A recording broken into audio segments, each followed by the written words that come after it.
22 जूनच्या पहाटे 2:30 वाजता अमेरिकेनं इराणच्या 3 सर्वात महत्त्वाच्या अणुस्थळांवर फोर्डो, नतांज आणि इस्फहान हवाई हल्ले केले. 1979च्या इस्लामिक क्रांतीनंतर प्रथमच अमेरिकेनं थेट इराणी भूमीवर अशी सैनिकी कारवाई केली. या घटनेमुळे संपूर्ण जगभरात खळबळ उडाली.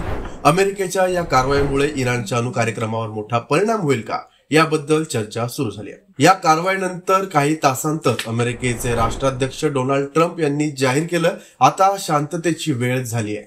पण 2 आठवडे थांबण्याचं जाहीर करूनही ट्रम्प यांनी फक्त 2 दिवसांत कारवाई का केली याचं उत्तर फोर्डो येथील उपग्रह छायाचित्रांमध्ये सापडू शकतं. जिथं ट्रक, बुलडोझर दिसले ज्यांद्वारे संवेदनशील सामग्री हलवली जात असल्याचा संशय वाढला. या हालचालींमुळे इराण गुप्तपणे अण्वस्त्र कार्यक्रमांसंबंधी साहित्य हलवत आहे की काय अशी भीती निर्माण झाली होती. नमस्कार, मी अभिषेक गावंडे, तुम्ही पाहताय लेट्स अप मराठी. फोर्डो येथील उपग्रह छायाचित्रांमध्ये 16 ट्रकांचा ताफा, मोठ्या प्रमाणावर यंत्रसामग्री आणि सुरक्षा रक्षकांची वाढलेली उपस्थिती दिसून आली. काही विश्लेषकांच्या मते हे सगळं सेंट्रिफ्यूज किंवा शिल्डिंग मटेरियल हलवण्याचा घाई गडबडीत केलेला प्रयत्न होता. इराणनेही दावा केलाय की अमेरिकेच्या हल्ल्यापूर्वीच त्यांनी जवळपास सर्व उच्च शुद्धतेचं युरेनियम गुप्त ठिकाणी हलवलं. या हालचालींमुळे अमेरिकेनं गुप्तचर यंत्रणांमध्ये खळबळ उडाली आणि कारवाई लवकर करण्याचा निर्णय झाला. इराणच्या कार्यक्रमाचा इतिहास पाहता 2009 मध्ये फोर्डोचं अस्तित्व जगजाहीर झालं. हे केंद्र 300 फूट खोल डोंगराखाली बांधलेलं असल्यानं ते अत्यंत सुरक्षित मानलं जातं. आंतरराष्ट्रीय निरीक्षकांनी 2023 मध्ये इथे 83.7% शुद्धतेचं युरेनियम कण सापडल्याचं नोंदवलं होतं, ज्यामुळे इस्रायल आणि पश्चिमात्य देशांच्या चिंतेत वाढ झाली. नतांज आणि इस्फहान ही ठिकाणं देखील इराणच्या अणुकार्यक्रमात महत्वाची भूमिका बजावतात. नतांज मध्ये प्रगत सेंट्रिफ्यूज आहेत, तर इस्फहान मध्ये युरेनियम रूपांतरण आणि इंधन उत्पादन केंद्र आहे. अणुसंवर्धन अर्थात युरेनियम एनरिचमेंट प्रक्रिया समजून घेतली तर नैसर्गिक युरेनियम मध्ये युरेनियम 235 या आयसोटोपचे प्रमाण खूपच कमी असतं. अणुबॉम्बसाठी किंवा अणुऊर्जेसाठी हे प्रमाण वाढवावं लागतं. यासाठी सेंट्रिफ्यूज वापरले जातात. इराणनं 60% शुद्धतेपर्यंत युरेनियम संवर्धित केलं होतं, तर 90% शुद्धता म्हणजेच वेपन्स ग्रेड असतं. फोर्डोच्या खोलवर असलेल्या संरचनेमुळे ते हवाई हल्ल्यांपासून सुरक्षित राहिलं होतं. अमेरिकेने यावेळी फोर्डोवर 7 B-2 बॉम्बर्स मधून मॅसिव्ह ऑर्डनन्स पेनिट्रेटर अर्थात MOP बॉम्ब टाकले, जे फक्त अमेरिकेकडेच आणि खोलवर असलेल्या संरचनांपर्यंत ते पोहोचू शकतात. तसंच इस्फहानवर टॉम हॉक क्षेपणास्त्रांनीही हल्ला करण्यात आलाय.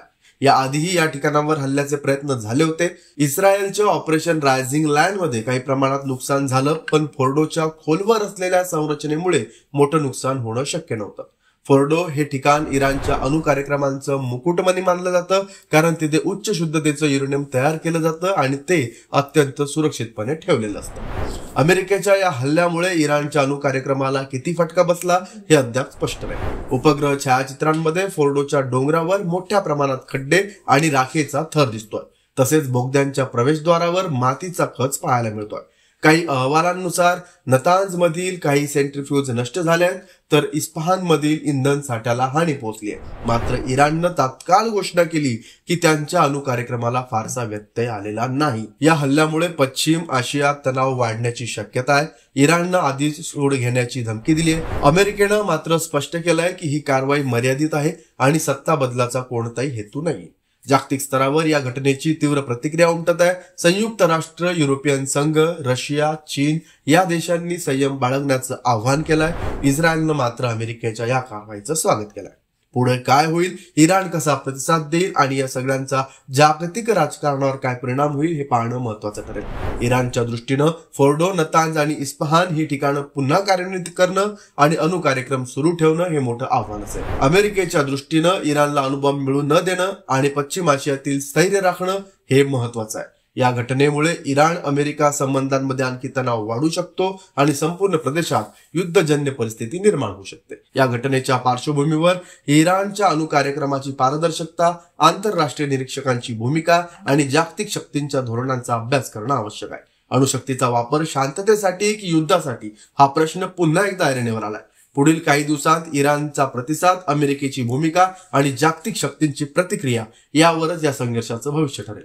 अशाच अधिक माहितीपूर्ण व्हिडिओसाठी आमच्या लेट्स अप मराठी चॅनलला फॉलो करायला विसरू नका.